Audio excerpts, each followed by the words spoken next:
Welcome to Treasurefield Homestead. We have a lot of Fibro-Melanistic birds in our chicken flock. In this video, I'm going to tell you about 7 different types of Fibro-Melanistic chickens, explain the differences, and show you examples in my own flock. A Fibro-Melanistic chicken is a chicken that has black skin, comb, wattles, meat, organs, and even bones. They don't always have to have black feathers, and they don't lay black eggs. There are a bunch of fake images floating around of Ayam Cemani chicks next to black eggs, attempting to trick you into thinking Fibro-Melanistic chickens lay them. They actually usually lay white or cream eggs, but I do have one that lays blue eggs. The first bird on our list is silkies. Although their feathers can be many different colors, underneath they are dark-skinned with the same black bones and meat. Sometimes they look more blue or gray, but they are still much darker than a typical chicken. On each foot they have 5 toes, which is one more than most chickens, and although they do grow regular feathers, those feathers lack barbicels, little hooks that keep the feathers from falling out. So the feathers do fall out, leaving fluffy, silky down feathers instead. We have 4 silkies on the homestead: Jukebox, Serenade, Alaman, and Do-Si-Do. The white ones are Fibro-Melanistic too. When I bought that pair, the previous owner said she had been checking them over to make sure they didn't have mites before she loaded them up to meet me, and she was surprised their skin was black underneath all those white feathers. Our next bird is the Ayam Cemani. These are an Indonesian breed that's pretty much thoroughly black, including the feathers. It's somewhat rare to find one with a black tongue. Most are gray, also called oyster. And sometimes they can have mulberry coloring in their comb and wattles, which most breeders try to eliminate from their breeding program. If you see any of those $3,000 Ayam Cemanis, I guarantee you that if you look inside their mouths, their tongues are completely black. We have one Ayam Cemani here. His name is Jet. He has the dreaded mulberry in his comb, and speaking of his comb, it's not supposed to be floppy like that. But I don't use Jet to breed purebred Ayam Cemanis. He's used for breeding hybrids like zombies and Fibro-Easter eggers. Jet is so about his business right now. He's like, I was looking up. I want to know why. I want all these numbers to be adding up.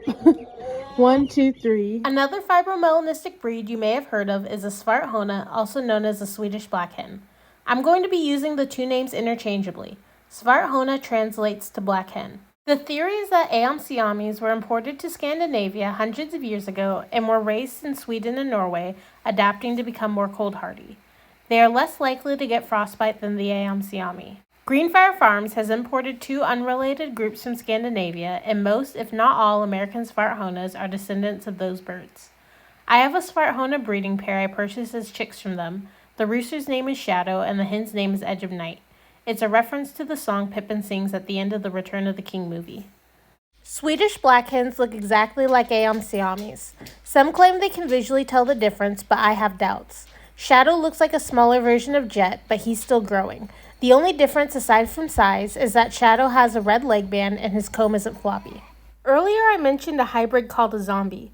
A zombie is when you mix a fibro bird with a white bird like a white leghorn and get this cool looking chicken with mostly black features and a significant number of white feathers. Zombies go by all sorts of different names.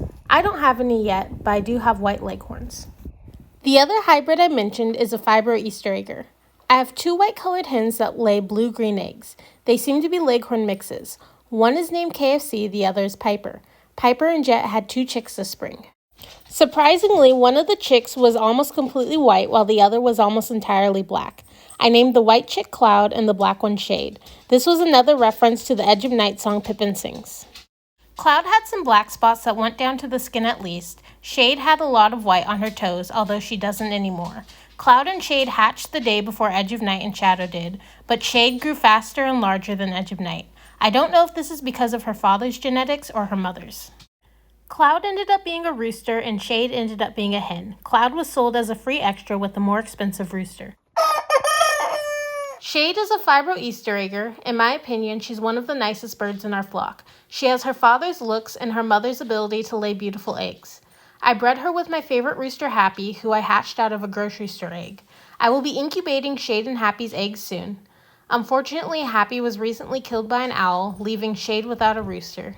I will likely add her to Shadow's flock when he is given his own run and coop. The last kind of bird I want to talk about is fibro mixes as a general concept.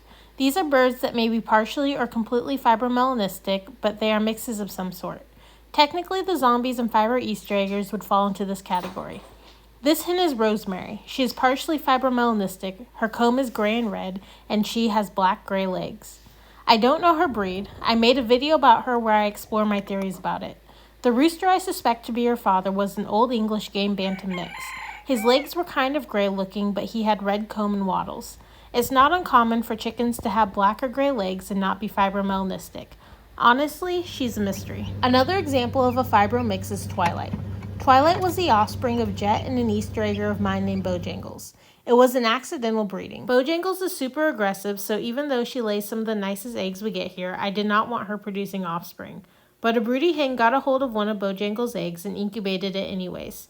She ended up knocking the egg out of the nest or rejecting it, so I finished hatching it out and returned the chick to her. Unfortunately, I was ignorant about how to let hens raise chicks.